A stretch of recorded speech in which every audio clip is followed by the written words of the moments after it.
Assalamu alaikum. Now, friends, we have the topic of the direct proportion and inverse proportion. In our direct proportion and inverse proportion, I am putting some example for the direct ratio, inverse ratio. In our direct ratio, I am saying to you, this is a tip for you.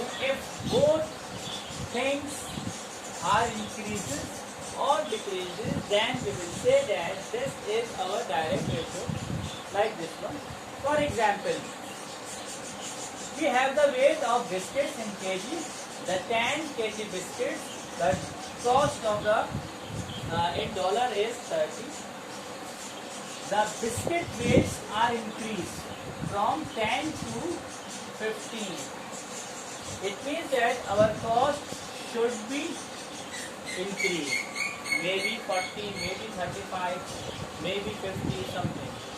That's why if both things are increases, then you will say that this is the direct proportion or direct ratio problem.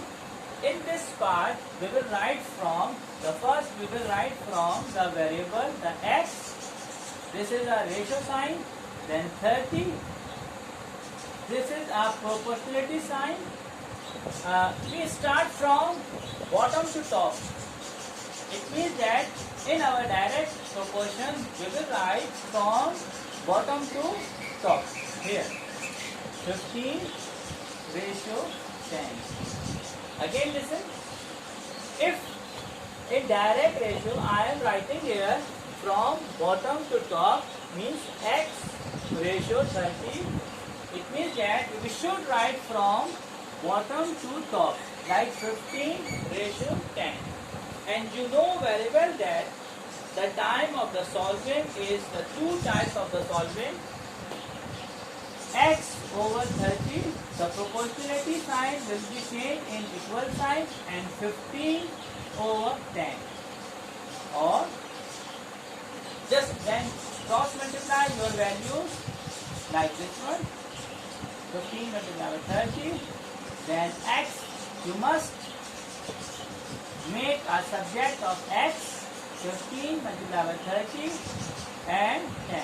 I am writing here the sign of multiply and here the bracket sign. So both things are same. You must remember. Okay. Then you will find the value of x. In another case, you know that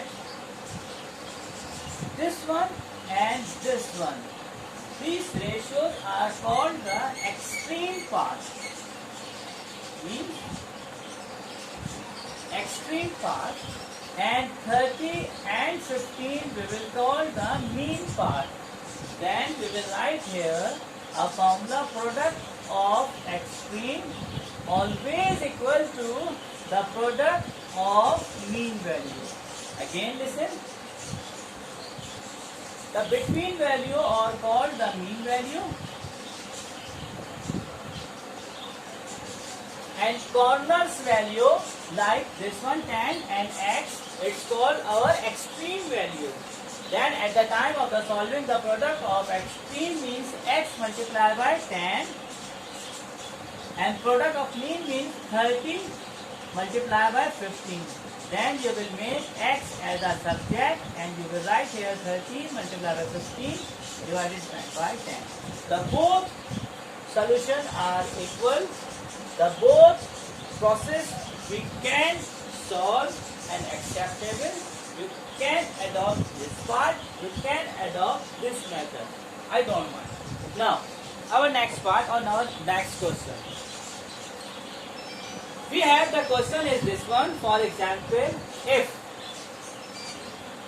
one commodity is increased and second commodity or thing, we can say that the commodity name is alternate with the thing is decreases. Then our question is like this one.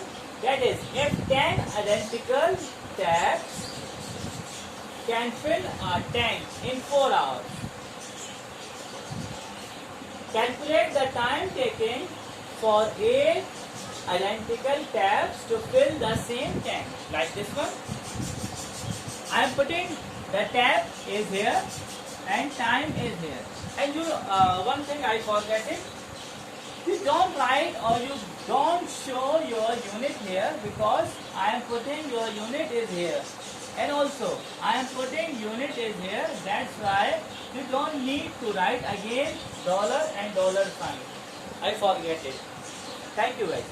Okay students. Now this is our tab.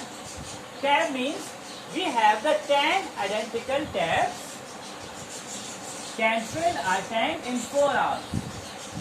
Again, the 4 tabs fill our tank for 8 tabs. Sorry, 8 tabs such as tabs fill the tank in how many hours? It means that now tabs are decreases. Before that we have the 10 tabs. Now in this time we have only 8 tabs. At the time of 10 tabs, we are taking the 4 hours for putting or filling our swimming pool, our overhead tank, anything. But our tabs are decreases. It means that time taken will be increased. In this part, I am starting from X, bottom to top. But this is inverse part. One part should be bottom to top and another part should be right from top to bottom. This is the rule. Don't forget it. Again, at the time of inverse solution, if the first part is solved from bottom to top, it means that your second part should be right from top to bottom, like this one. And after putting this one, after solving or after writing this one, the same thing is like this one. Okay guys, I think you know that all things of the increasing and decreasing ratio. One thing more I will describe to you. The graphical solution of this one. The graphical solution of this one is like this one. The both commodities or quantities or things are increases like this one. This one is X1, this one is Y1. After some time, we will reach from here to here. This one is X2 and this one is Y2. The both things are increases gradually. But at the time of the inverse, we have the graphical solution like this one. For example, I am here. And this time I have the X1 is this, but our Y1 is like this. After some time, I will shift from here to here. It means that my X2 is increased, but my Y2 is decreases. Now this is a inverse property as graphical, or this is a direct property as graphical solving of this one. I hope you will enjoy this one and you can solve this exercise easily. It's very helpful to you. Thank you guys. Take care. Allah Hafiz.